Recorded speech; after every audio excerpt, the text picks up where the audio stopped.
Bonjour, bienvenue à la présentation par l'ISP du corrigé du sujet de concours 2021 de l'épreuve de questions à réponse courte du concours de commissaire de police, épreuve donc qui comportait 3 questions.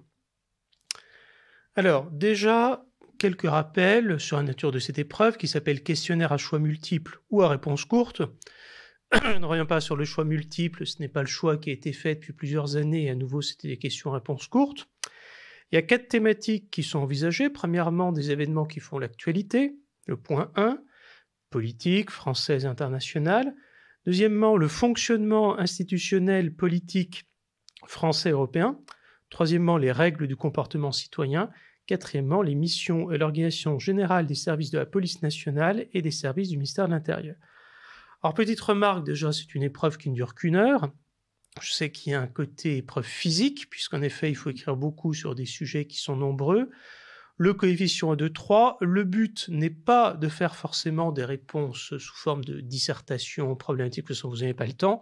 3 questions d'1 heure, ça veut dire 20 minutes par question. Ce qu'on attend plutôt de vous, ce qui était important que vous voyez, c'est que vous soyez capable de les structurer. Typiquement, rappeler les enjeux, l'organisation, les débats qu'elle pose. En tout cas, ce sera le type de correction que je vous proposerai qui excède ce qu'on attend des candidats. Vous voyez, il y a 13 diapositives, moins 3 de présentation. Ce que j'attends plutôt de vous montrer, c'est de montrer le champ, la manière dont les questions posées peuvent susciter des interrogations. Alors déjà, les 3 sujets. On notera tout d'abord qu'ils sont notés à peu près sur le nombre de points, 7, 7 et 6. C'est-à-dire que dans votre copie, gardez à peu près le même temps pour répondre à chaque question. Sur 1 heure, ça veut dire 20 minutes par question.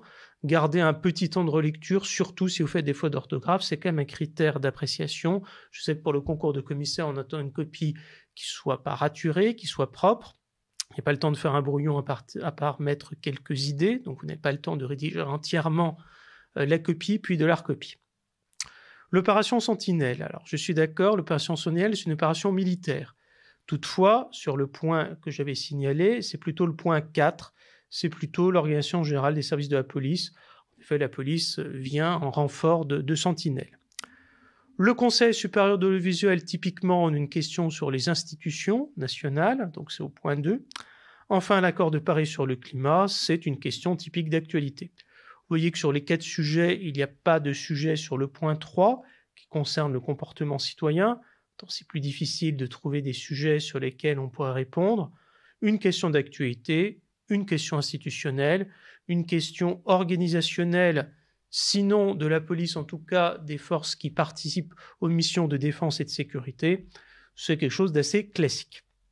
Alors, l'opération Sentinelle. L'opération Sentinelle, il y a un certain nombre de points qu'on attend qui figurent dans votre copie, probablement que c'est une opération de l'armée française. Que c'est une opération militaire, ça fait partie des incontournables. Quand a-t-elle été développée? À partir du 12 janvier 2015. Vous n'êtes pas obligé de connaître le jour même. Il faut savoir que c'est après les attentats du 7, 8 et 9 janvier 2015. Vous n'êtes pas non plus obligé de connaître les 3 dates d'attentats. Par contre, ayez le réflexe, Charlie Hebdo, des attentats terroristes, il y en a eu d'autres en 2015. En cas de doute, dites au moins en 2015 dans le cadre des mesures antiterroristes. On verra après, il y a eu un renforcement après les attentats, notamment du Bataclan du 13 novembre 2015. Mais on attend à minima, vous disiez que c'est une opération militaire, qu'elle a été déployée en 2015 dans un contexte antiterroriste. Pourquoi un contexte antiterroriste? Parce qu'on le verra, son objet du plan de la mission Sentinelle, c'est de faire face à la menace terroriste. Une question, une difficulté qui se pose, quelle l'articulation avec le plan Vigipirate. L'opération Sentinelle vient en renforcement de l'opération Vigipirate.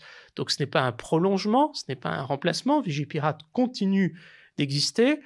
D'ailleurs, si vous vous souvenez, il y a ces emblèmes qu'on voit notamment sur les véhicules qui précisent bien donc l'emblème rond avec d'un côté Vigipirate, de l'autre côté opération Sentinelle. En quoi consiste-t-elle? Donc cette opération Sentinelle, au déploiement de militaires, il y a eu plus de 10 000 qui ont été déployés en janvier 2015. Il y a des renforts par les forces de police et de gendarmerie qui en février 2015 atteignaient 4 700 personnes. C'est bien que vous le sachiez, vous passez un concours de la police, de savoir donc que ça vient en renforcement d'opérations militaires, mais c'est une opération militaire. Objet. Donc déjà, présentation générale, qu'est-ce que c'est? quand ça a été déployé. Quel est son objet? Son objet, c'est de faire face à la menace terroriste. Comment? En sécurisant un certain nombre de points sensibles du territoire. Alors, la notion de point sensible méritait d'être présentée, ça peut être les lieux de culte, ça peut être les écoles, les représentations diplomatiques et consulaires, les organes de presse, c'est Charlie Hebdo qui était concerné. Les lieux de culte, rappelez-vous, par exemple, quand il va y avoir des événements religieux, par exemple le pèlerinage à Lourdes pour l'Assomption, donc lieu de culte. Les écoles, là aussi, affaire Mera, qui avait concerné donc antérieurement l'opération Sentinelle avec une école qui était visée, représentation diplomatique et consulaire. Il s'agit également du rôle de la France d'assurer la présence et de sécuriser la présence sur son territoire des diplomates et des consulats étrangers qui sont présents. Un des points qui était posé, donc sécurisation, à dire que ce sont des forces statiques, la question de la mobilité va être régulièrement posée et l'idée justement est d'avoir une certaine mobilité de ces forces. Donc menace terroriste, sécurisation de points sensibles, on a là un certain nombre d'éléments basiques. Alors il y a une exception. Si vous la citez, c'est très bien, si vous ne la citez pas, ce n'est pas dramatique. Toujours est-il que dans le cadre des Gilets jaunes, lors de la 19e journée des Gilets jaunes, c'était en mars 2019, l'opération Sentinelle a été déployée, donc des militaires qui, dans le cadre du maintien de l'ordre public, ont été déployés. C'est assez exceptionnel. La présente opération était de 1992. Vous pouvez le citer. Je parlais initialement des attentats contre Charlie Hebdo. Les attentats du 13 novembre 2015 aboutissent au renforcement de Sentinelle. Et de fait, ça est un débat permanent. Les moyens peuvent être à plusieurs reprises augmentés, diminués, sauf que la menace terroriste et les attentats amènent régulièrement à ne pas diminuer les effectifs comme envisagé. Alors, un débat que vous pouvez citer, si vous le connaissez, il y avait des militaires de l'opération Sentinelle qui étaient postés devant Bataclan, qui ne sont pas intervenus. D'une part, déjà, il n'était que 8. Ensuite, un militaire doit obéir à des ordres. Il n'avait pas reçu l'ordre d'intervenir. Toujours est-il que par rapport à la question de mise en danger d'autrui, un débat a eu lieu, il y a eu une controverse qui s'est conclue par un non-lieu. Donc voilà déjà pour un point, si jamais vous l'avez à le dire. Ce que j'observe et ce qu'il faut surtout mettre en avant, pas de points polémiques. C'est pour ça que je parle de points de débat. On attend également d'un commissaire de police, c'est-à-dire d'un cadre supérieur du ministère de l'Intérieur, une capacité à prendre du recul, à avoir un ton administratif, neutre, évidemment à défendre l'institution et à défendre la France, le patriotisme est une question de base, mais en tout cas, une capacité sur différents points à les présenter de la manière la plus neutre. Donc vous envisagez les différents points, bien évidemment, vous ne prenez pas position. Premier débat, l'utilité. Deuxième débat, quel est le rôle? Est-ce que les missions sont adaptées? Troisième débat, le coût. J'ajoute un quatrième point de débat, est-ce que tout ça est utile? Alors, vous pouvez le remettre dans le chapitre utilité. De fait, il y a eu des attaques qui ont été opérées contre les militaires de l'opération Sentinelle. Je ne parle pas d'insultes qui sont malheureusement très quotidiennes. Je parle d'attaques armées. Il y en a eu à 6 reprises jusqu'en octobre 2017. Est-ce un élément de débat sur une efficacité? Je dirais plutôt qu'effectivement, cela montre que dans le cas de la France qui est en combat contre le terrorisme, les militaires peuvent être des cibles. L'utilité est reposée chaque fois que de nos attentats arrivent. D'ailleurs, ceux du 14 juillet 2016 à Nice ont conduit d'ailleurs à une évolution, à ne pas seulement prendre en compte, déjà, la diminution des effectifs envisagés était mise en cause, et ne pas seulement envisager les points de sécurisation, mais également des déploiements autour d'événements. Ça peut être des événements culturels, ça peut être des événements sportifs, c'est le cas du Tour de France en août 2020, ça peut être des événements qui sont également d'ordre religieux, donc je citais le pèlerinage à Lourdes, toujours en août 2020. Ce débat doit être nuancé, il s'agit évidemment de sécuriser, c'est un rôle qui est préventif. Il est toujours extrêmement difficile de mesurer l'effet de la dissuasion parce que comment savoir si les soldats n'avaient pas été présents, quels auraient été les effets. Donc là aussi, être extrêmement prudent dans le discours tel qu'il pourra être tenu, dites que ce débat existe, dites également qu'il est extrêmement difficile d'évaluer la dissuasion et surtout le rôle est de sécuriser. Ce ne sont pas des forces d'intervention qui visent par exemple à neutraliser des auteurs d'attaque. Sur le rôle, cela pose une question. Est-ce que finalement l'armée ne devient pas un supplétif du maintien de l'ordre? Est-ce que ce n'est pas une fonction qui incomberait à la police? En tout cas, ce qu'on peut noter, c'est que l'opération Sentinelle n'est pas une exception française, puisqu'on a des équivalents dans d'autres pays européens, en Belgique, au Royaume-Uni, en Italie. Le coût quotidien, il avait été estimé à 1 million d'euros par jour en 2015 par le ministre de la Défense Jean-Yves Le Drian. C'est également un point de débat du rapport entre l'efficacité et le coût au regard des objectifs qui sont fixés. Alors, à ces éléments, je vous ai donné un petit élément, mais ça c'est aussi pour vous aider, vous inciter dans le cadre d'une épreuve qui fait appel à l'actualité, à avoir le réflexe d'aller sur les sites internet, de consulter. Là, il s'agit d'extraits du site du ministère de la Défense, à date du 21 décembre 2020. Que nous dit cet extrait? Que suite à l'édition du président de la République, le plan Vigipirate a été porté au niveau urgence attentat sur l'ensemble du territoire. Ah, c'est intéressant, on parle d'opération Sentinelle, mais on parle de Vigipirate. Oui, Sentinelle vient en renfort de Vigipirate. Le 29 octobre 2020, avec le déploiement de militaires, une coopération avec les autorités préfectorales, qui est dans le cadre toujours de Vigipirate, et d'autres opérations, je vous laisse lire si vous le souhaitez, notamment l'opération Résilience, qui peut venir en complément. Alors, pour dire effectivement pourquoi ce point d'actualité est intéressant, parce que déjà pour voir que les opérations qui sont menées ne sont pas déconnectées d'un contexte, du soutien aux populations, notamment la question qui s'est posée dans le cas, par exemple, de la lutte contre la pandémie, ou une coordination entre les forces militaires et les forces de l'ordre. Vous avez vocation à faire partie des forces de l'ordre en passant le concours de commissaire de police, peut-être même que vous êtes déjà membre, et donc en tout cas une coordination des différents corps de police, de gendarmerie et de l'armée pour assurer des missions de sécurité, cette fois-ci dans le cadre antiterroriste.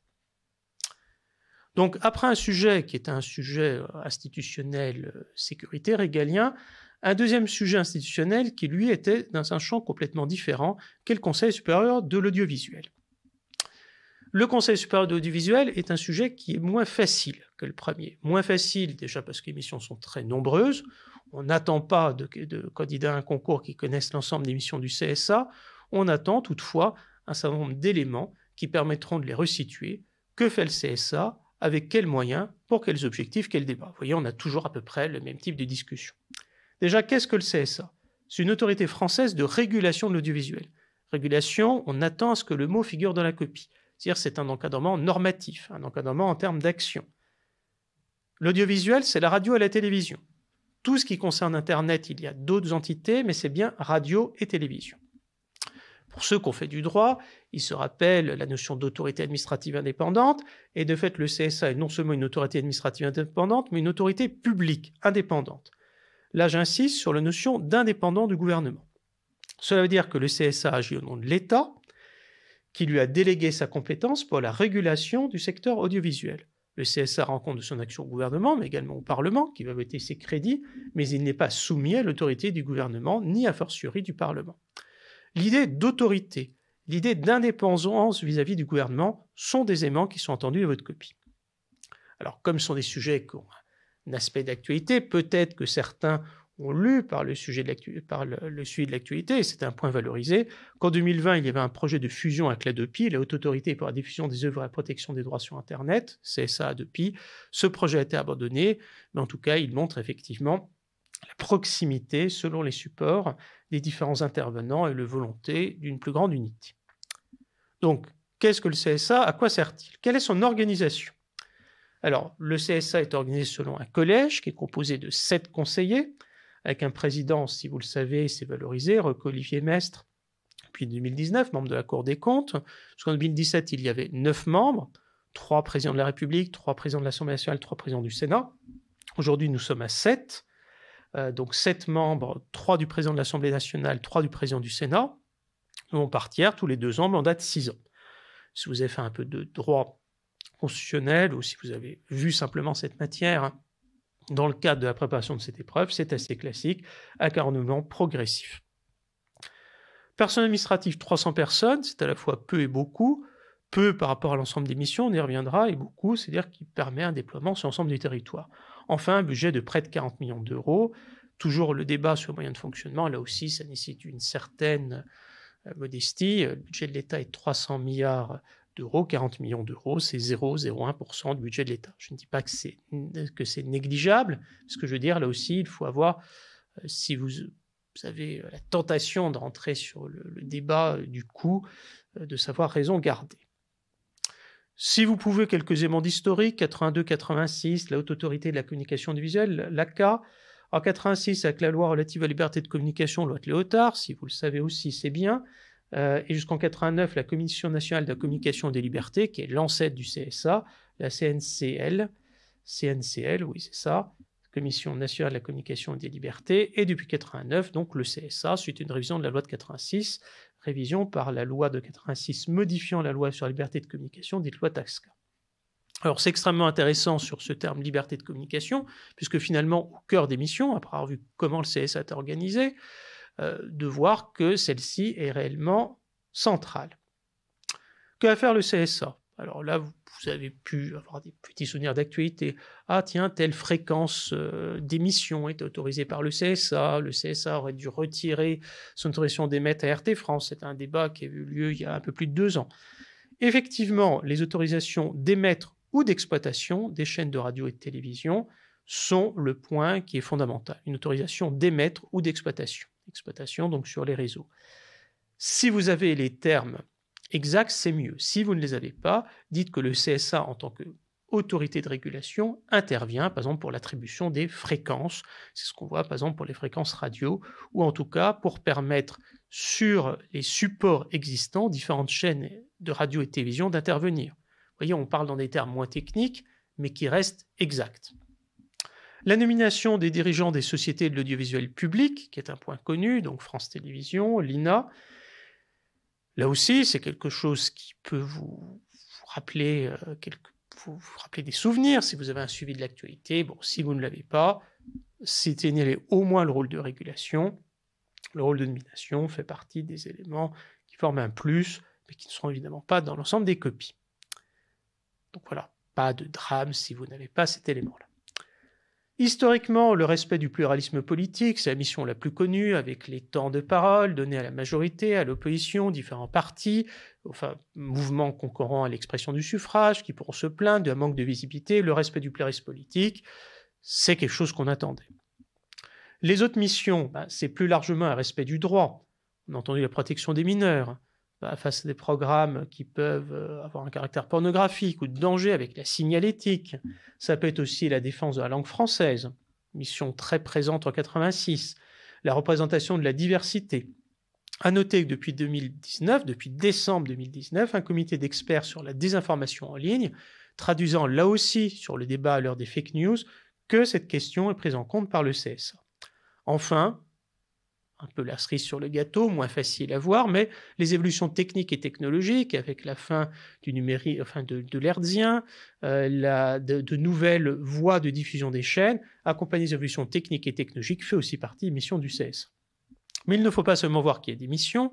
Le CSA vous peut parler du gendarme de l'audiovisuel, en mettant entre guillemets le mot gendarme, puisqu'il va sanctionner les manquements, qui peuvent aller jusqu'à des sanctions extrêmement lourdes, le retrait, par exemple, d'autorisation d'émettre, mais ça peut être également des sanctions pécuniaires. Nous sommes dans un état de droit, les recours s'effectuent devant le Conseil d'État. Alors, des cas ont été médiatisés. Moi, je vous cite dans l'exemple Éric Zemmour, avec une mise en demeure de RTL par le CSA en juin 2017, où on n'attend pas de vous que vous fassiez une copie d'actualité. Vous auriez pu parler de Russia Today France, RT France, où on avait demandé une plus grande diversité des points de vue. C'était aussi une recommandation du CSA qui peut aller jusqu'à des mises en demeure, donc quelque chose de gradué. On n'attend pas donc une copie qui va commenter l'actualité, mais qui peut prendre des éléments d'actualité pour illustrer votre propos. Je rappelle, sur une copie sur un ton administratif. Alors les débats, justement. Les débats, ils sont de 3 ordres. Le débat éternel sur le budget, les dépenses de fonctionnement trop élevées, le niveau des salaires des membres du CSA. Vous l'avez vu, je ne vous ai mis que quelques lignes, je l'ai mis à la fin. On n'attend pas de la copie un ton presque, j'ai presque envie de dire poujadiste dans la critique, il y a trop d'états, etc. Donc on attend un autre niveau, mais de dire que les dépenses de fonctionnement suscitent un débat, oui, ça peut figurer. La question, évidemment, elle est centrale sur les sanctions.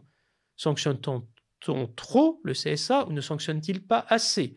L'équilibre est à trouver avec la liberté d'expression. Le CSA a comme rôle principal dans le cadre de la régulation d'assurer la liberté d'expression, c'est-à-dire le pluralisme qui était une de ses premières missions.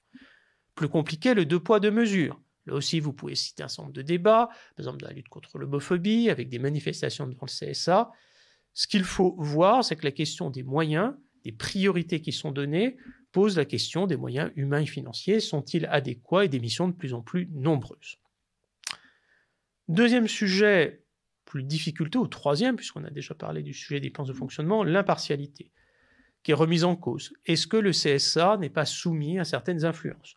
Vous pouvez citer un exemple, j'en cite un, Mathieu Gallet, président de l'INA, qui a été nommé président de Radio France 2014, après justement avoir offert un voyage aux membres du CSA. Le fait qu'il ait ensuite désigné à l'unanimité a posé une question sur l'impartialité des membres du CSA. Voilà ce que je pouvais dire sur ce deuxième sujet, donc comme vous voyez, qui est un sujet qui est plus complexe que le premier qui a été cité, mais qui, en réfléchissant 5 minutes, allez, à quoi sert le CSA, rappelez-vous la signalétique, rappelez-vous le temps de débat sur les... Dites-vous dans quel cas avez-vous entendu parler du CSA, et après vous revenez à le CSA, c'est une autorité, vous doutez bien que ce n'est pas une direction d'administration centrale, ce n'est pas un ministère, indépendante visée du gouvernement, des missions, pour moi trouver le mot régulation, sinon vous pouvez dire réglementation. Alors réglementation c'est moins juste, parce que c'est le gouvernement qui réglemente en tant que titulaire du pouvoir réglementaire, même si CSA en dispose d'un tel pouvoir. Et ensuite, de partir éventuellement de quelques exemples qui pourront vous amener aux missions et la question des moyens, qui je trouve est un moyen, de façon assez élégante, la question des moyens, de dire les dépenses de fonctionnement posent débat, mais la question, chaque mission en face n'a pas de ligne de crédit directement marquée, et c'est normal qu'une autorité indépendante choisisse elle-même de ce qu'elle mettra en œuvre ou pas comme priorité. L'accord de Paris sur le climat. Alors là, on est sur un sujet d'actualité, on attend quand même un minimum de choses. L'accord de Paris sur le climat, la conférence sur les partis, 2015, la France, donc, qui s'est tenue en France, le président François Hollande, Laurent Fabius, donc, qui va présider la conférence. Accord de Paris sur le climat, lutte contre le changement climatique, c'est quasiment dans le sujet, donc on peut se douter que c'est un accord. Ensuite, c'est un accord international, donc un traité qui va supposer un certain nombre de parties. J'ai envie de dire qu'en partant de ces éléments, vous avez déjà un certain nombre de points qui permettront d'être un angle d'entrée de la copie. Alors là, j'ai procédé un peu différemment, plutôt que de faire objet, organisation, fonctionnement, point de débat. Cette fois-ci, je suis parti du site de la Commission européenne. Pourquoi du site de la Commission européenne? Pour rappeler que l'engagement contre la lutte contre le changement climatique est un des objectifs sur lesquels se fondent les pays européens et qui vise justement à faire de l'Europe, en matière d'énergie renouvelable, un modèle qui pourrait servir pour d'autres pays. Alors, je vous cite, et les éléments soulignés en gras, donc en gras surligné jaune, sont des éléments qui me semblent importants de faire figurer. L'accord de Paris définit un cadre mondial visant à éviter un changement climatique dangereux en limitant le réchauffement de la planète. La question de réchauffement climatique, vous allez me dire, il y a le mot climat. Oui, mais climat, réchauffement climatique, c'est pas pareil. On attend qu'à un moment ou à un autre, le réchauffement climatique figure de votre copie. Si vous pouvez citer les chiffres, c'est mieux. Visant à limiter un niveau inférieur à 2 degrés en poursuivant les efforts pour limiter 1,5 degré, c'est par rapport à la période pré-industrielle, c'est encore mieux. Il vise également à renforcer la capacité des pays à faire face aux conséquences du changement climatique et à soutenir dans leurs efforts. Point important, puisque un des débats qui se posera sont entre les pays industrialisés, qui ont déjà atteint un haut niveau de développement, et les pays toujours en développement, et qui pourront se dire, mais vous nous bridez dans le développement. Donc, il y a également, dans cet accord sur le climat, l'idée d'une aide climatique, on y reviendra ensuite, renforcer la capacité des pays à faire face. Vous n'êtes pas obligé d'employer les mots renforcer la capacité des pays à faire face, mais en tout cas, accompagner les États dans leur politique de lutte contre le changement climatique. L'accord de Paris est le premier accord mondial juridiquement contraignant sur le changement climatique. Tout accord est par nature contraignant. On reviendra après sur cette notion contraignant et de premier accord mondial. Adopté lors de la conférence de Paris sur le climat, COP21 en décembre 2015. Oui, ça, ce sont des éléments de base. Savoir 2015, sinon vous pouvez dire pendant le mandat de François Hollande 2012-2017. C'est facile, c'est un quinquennat. Emmanuel Macron est élu depuis 2017, dans l'élection présidentielle, donc son prédécesseur étant en poste de 2012 à 2017. Je vous rappelle que COP, ça veut dire conférence des parties, CO pour conférence, P pour partie. Conférence des parties à quoi? La Convention cadre des Nations Unies sur le changement climatique, adoptée lors du sommet de la Terre à Rio en 1992. L'Union européenne et ses États membres comptent parmi les 190 parties à l'accord de Paris. Bon, là, j'ai pris un document qui n'est pas à jour, puisque maintenant on a 197 parties en 2020. L'Union européenne a ratifié formellement l'accord le 5 octobre 2016. Je rappelle donc conférence des parties de Paris sur le climat en décembre 2015. Ce n'est pas dans les premiers États, c'est lié aussi au mode de décision au sein de l'Union européenne, avec une unanimité des 28 États membres, une consultation des parlements des États membres, permettant ainsi son entrée en vigueur le 4 novembre 2016. Savoir une entrée en vigueur rapide, moins d'1 an après la conférence, ça fait partie des éléments qu'on attend. Encore mieux, si vous avez membre de droit international, savoir quelles sont les conditions de l'entrée en vigueur. 55 pays représentant au moins 55% des émissions mondiales de gaz à effet de serre devaient avoir déposé leurs instruments de ratification pour qu'ils puissent entrer en vigueur. 55%, vous voyez, il y a toute une forme de symbolique. Ce sont des éléments, si vous pouvez les prendre, qui sont évidemment valorisés. Je reviens sur 3 éléments. Déjà, cette notion d'accord, un accord contraignant. Ensuite, comment atteindre les objectifs? On attend sur un débat de ce type, sur une question de ce type, que vous ayez la réflexion et le débat. Est-ce que l'accord est atteignable ou pas et que faut-il faire? Ce n'est pas le sujet, mais la réduction de la part des énergies fossiles, l'augmentation de la part des énergies renouvelables font partie des éléments dont on attend une mention. Autre chose, atteindre la neutralité carbone. La neutralité carbone, c'est le différentiel entre les émissions de gaz à effet de serre du fait de l'effet de l'homme et le retrait de l'atmosphère, toujours du fait de l'homme et du moins des conséquences qu'il prend. Donc, c'est un bilan carbone neutre. Vous n'êtes pas obligé de définir la neutralité carbone. Par contre, de parler de réduction des émissions de gaz à effet de serre, oui. Parler de neutralité carbone, c'est encore mieux. Une critique que j'ai mise ici, j'aurais pu la mettre ailleurs, il n'y a pas les moyens de vérification de la manière de voir dont les engagements sont pris. Alors une première, c'est un accord à échelle mondiale. Il y avait eu d'autres accords avant, je ne les cite pas ici, mais il y avait le protocole de Kyoto. La difficulté, c'est que des engagements contraignants se heurtaient autour de la diversité des États membres. Les relations internationales sont le fait des relations entre États, et ce sont les États qui choisissent ou pas de pouvoir effectivement conclure tel ou tel accord. Donc c'est un accord, mais qui est guidé par une notion de pragmatisme. Il n'y a pas de sanctions ni de mesures contraignantes. Alors il y a eu un débat. Juridiquement, ce ne sont pas des mesures contraignantes. Politiquement, les engagements pris par les États ont un effet. Donc parler d'accord politiquement, mais non juridiquement contraignant. À minima, parler qu'il n'y a pas de sanctions prévues. Autre point assez induit par le débat que je vous présentais, les objectifs sont différenciés sur le pays. On attend des pays industrialisés des objectifs de réduction des émissions de gaz à effet de serre. Ce sont eux-mêmes qui les définissent. Pour les pays en développement, une limitation de l'augmentation et ce chiffre, 91 millions d'euros par an d'aide climatique, c'est-à-dire dans les politiques d'aide au développement, ces éléments qui figurent. Enfin, un dernier point que j'ai mis à la fin, mais qui évidemment a beaucoup guidé le choix des auteurs de ce sujet à le présenter, c'est que les États-Unis, Donald Trump s'était retiré de l'accord sur le climat. Donald Trump élu en 2016. Alors là, c'est différent. Vous vous rappelez peut-être que Joe Biden a été élu à l'automne 2020, qu'aux États-Unis, la durée du mandat du président, c'est 4 ans. Donc, Donald Trump avait été élu en 2016. Il avait, fin 2016, entré en fonction début 2017 jusqu'à début 2021. Il s'est engagé à un retrait de l'accord des États-Unis de l'accord sur le climat, ce qui était le cas. Joe Biden, son successeur, est revenu sur ce point. Presque envie de dire, c'est presque un élément que vous pourriez faire figurer dès l'ouverture de votre copie en introduction. Voilà ce que je pouvais vous dire pour cette épreuve. 3 sujets qui étaient assez larges, 3 sujets qui appelaient quand même un minimum de connaissances, qui étaient des sujets pour quelqu'un qui a un suivi de l'actualité, ce qui est l'objectif de cette copie, n'était pas totalement inconnu, en tout cas n'était pas totalement inconnu par les candidats, avec une organisation où j'ai essayé de vous montrer les éléments tels que vous pouviez les voir. Voilà, écoutez, bonne continuation et à bientôt. Au revoir.